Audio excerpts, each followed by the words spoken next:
इस शिक्षा के क्षेत्र में काफी कुछ काम किया। उनका मेन स्लोगन जो था, विद्या बिना मति गई, मति बिना नीति गई, नीति बिना गति गई, गति बिना वित्त गया, वित्त माने पैसा गया, वित्त बिना शूद्र गए, शूद्र जो है उनके पास धन नहीं होने के कारण वो दरिद्री हो गए। इतना अनर्थ एक अविद्या के कारण हुआ। तो अविद्या, बुद्ध ने कहा कि अगर ज्ञान नहीं है, माने सारे दुर्गति की अगर जड़ है तो वो क्या है? अविद्या है, अज्ञान है। तो इसलिए अज्ञान से बाहर आने के लिए, ज्ञानी बनने के लिए बाबा साहब ने शिक्षित बनो, शिक्षित बनो, शिक्षित बनो कहा।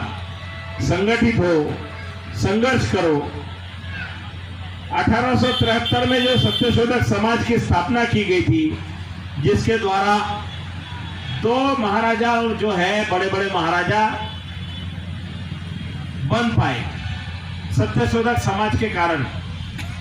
सत्यशोधक समाज की वजह से परिवर्तन और काफी कुछ हुआ।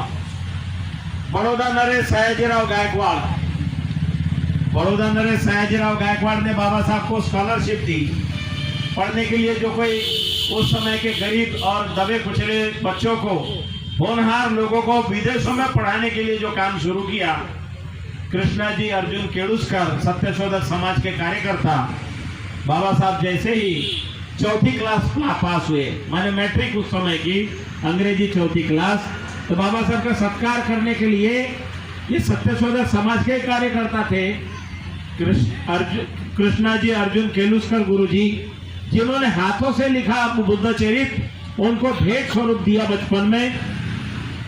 तो बुद्ध चरित बचपन में उन्होंने पढ़ा बाबा साहब ने, और इसके कारण जिंदगी भर बाबा साहब के पहले गुरु तो हुए उनके बाप दादाओं के, कबीरपंथी थे उनके बाबा दादा रामजी राव जी वगैरह, तो उनके घर में कबीर पंथ है, तो कबीर पहले गुरु हुए।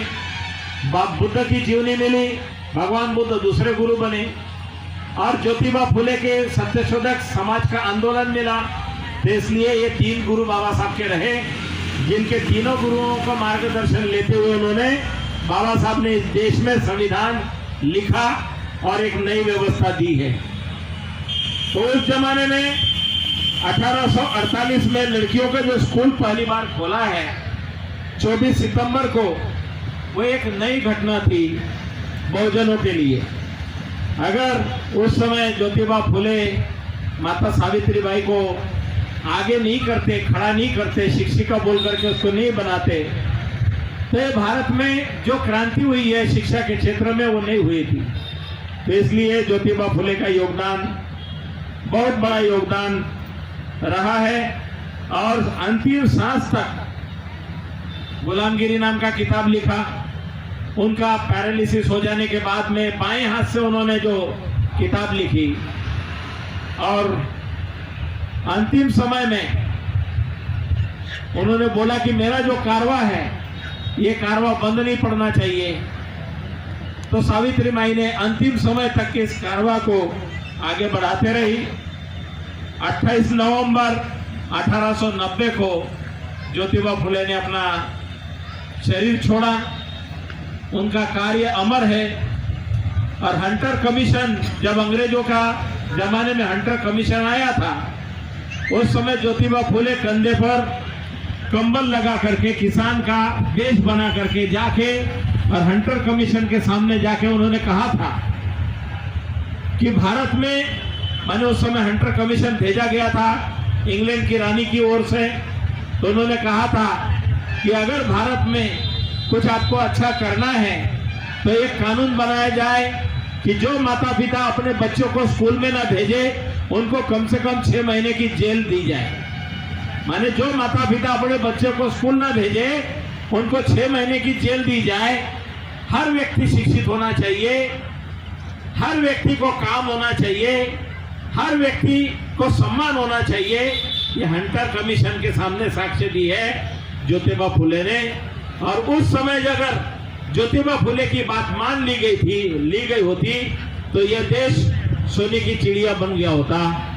बाबा साहब ने उन्हीं बातों को याद रखते हुए भारतीय संविधान में जो भी बातें रखी, तो ज्योतिबा फुले की प्रेरणा, छत्रपति शिवाजी महाराज की प्रेरणा, साहूजी महाराज का सहयोग, महाराजा बड़ौदा का सहयोग और तमाम बहुजनों के हित के लिए, सुख के लिए, बहुजन हिताय बहुजन सुखाय लोकानुकंपाय काम करते हुए बाबा साहब ने तथागत के धम्म को दोबारा से इस भारत भूमि में पुनर्जीवित करने का काम किया। उनके पीछे तमाम गुरुओं की, महापुरुषों की प्रेरणा रही है। आज के इस अवसर पर ज्योतिबा फुले जिनकी क्रांति को हम नमन करते हैं और इस धरना स्थल से तमाम लोग प्रेरणा लेकर के ये तमाम महाबोधि विहार जो महान सम्राट अशोक ने बनाया हुआ विरासत, जो सारे तमाम एशिया में फैली हुई विरासत जो तहस नहस कर दी गई, उसको पुनर्जीवित करने के लिए हम संकल्पबद्ध है कि धरना स्थान से महाबोधि महाविहार की जब तक कि उसका बोधगया टेम्पल एक्ट 1949 जो काला कानून निरस्त नहीं होता और जब तक बौद्धों को न्याय नहीं मिलता तब तक ये हमारा संघर्ष जारी रहेगा। सभी को बहुत बहुत साधुवाद। भवतु सब्बा मंगलम। उत्तर भारत में नहीं होती है, इसलिए उत्तर भारत के लोग क्या डरते हैं। मनुस्मृति के विरोध में कोई खड़ा नहीं होता है। मनुस्मृति को बाबा साहब ने 1927 में जलाया है। महार के 14 तालाब के सत्याग्रह के समय जलाया है और जलाते समय सत्यशोधक समाज के जो कार्यकर्ता है वो तमाम लोग पढ़े लिखे समझदार लोगों ने इकट्ठा होकर के बाबा साहब के मूवमेंट का समर्थन किया है, साथ दिया है, सहयोग दिया है। उस समय कोई जमीन नहीं दे रहा था तो वहां के मुस्लिम लोगों ने जमीन दी है, सहयोग दिया है। ज्योतिबा फुले को भी जैसे साथ सहयोग दिया है, क्योंकि वो सारे समझदार लोग थे, जानकार लोग थे, जुल्म के खिलाफ खड़े हुए लोग थे। जहां पर समानता, स्वतंत्रता, न्याय, बंधुत्व की बात आती है वहां पर सभी लोगों ने खड़ा होना चाहिए, क्योंकि जो धर्म के नाम पर एक व्यक्ति को दूसरे व्यक्ति से कम लिखा जाता है, दबाया जाता है, सताया जाता है, जन्म से नीच और ऊंच बताया जाता है, उसे धर्म नहीं कहा जा सकता है, उसे अधर्म कहा है। बुद्धाइन इस धम्मा में बाबा साहब ने बहुत अच्छी तरह व्याख्या की है। धर्म क्या है, अधर्म क्या है, धम्म क्या है, अधम्म क्या है, सतधम्म क्या है। जरूरत है हमें बहुत अच्छी तरह से अध्ययन करने की, जानने की, समझने की। ज्योतिबा फुले के बारे में कुछ कुछ मुद्दे ऐसे हैं कि जो बहुत से लोग नहीं जानते। समंदर से सोना निकालने का जो बहुत बड़ी कंपनी थी, अभी एक मुंबई में है, रोहित पिसार। उस जमाने में ज्योतिबा फुले की कंपनी थी जो समंदर से सोना निकालते थे, समंदर के नीचे से। भवन निर्माण का जो पीडब्ल्यूडी डिपार्टमेंट है उसी तरह की उनकी अपनी कंपनी थी, कंस्ट्रक्शन कंपनी।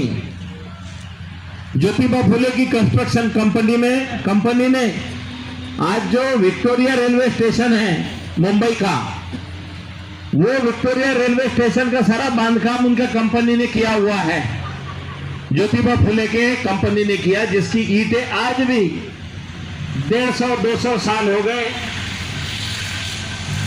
बहुत अच्छी तरह से वो बांधकाम मौजूद है। जो पूना में मुठा नदी है उसका पुल का और रोड का निर्माण ज्योतिबा फुले के कंपनी ने किया हुआ है। ज्योतिबा फुले साधारण व्यक्ति नहीं थे। आज के जैसे अंबानी की चर्चा होती ऐसे वो बहुत धनी व्यक्ति थे, क्योंकि उनके पिताजी का जो फूलों का कारोबार था वो कारोबार की वजह से वो अमीर तो थे ही, लेकिन सामाजिक व्यवस्था में बहुत पूरी तरह से उनको शूद्र होने के कारण सताया गया था। ब्राह्मण मित्र के शादी का जिक्र लोगों ने किया, कि शादी में से उनको निकाल दिया गया था, जिसके कारण